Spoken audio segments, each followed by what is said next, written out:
How did we get here? Asked Mr. Verhofstadt, opening the debate.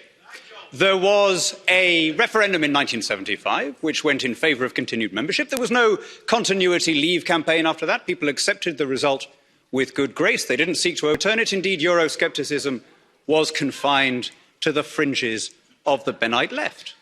What changed, frankly, was the Maastricht Treaty.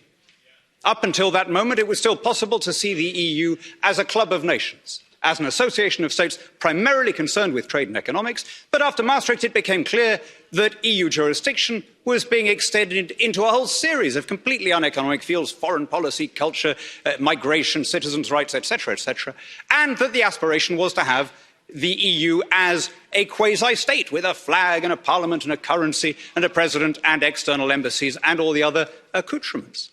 If at any stage Britain had been able to have a trade-only association, of course that would have been enough. In fact, even as recently as February 2016, if David Cameron had come back with any repatriation of power, can we doubt that he would have won the ensuing referendum? But faced with the departure of its second financial contributor, the EU was still not prepared to allow any devolution of power, and that ultimately is what made a parting of ways inevitable. So I wish you all the best.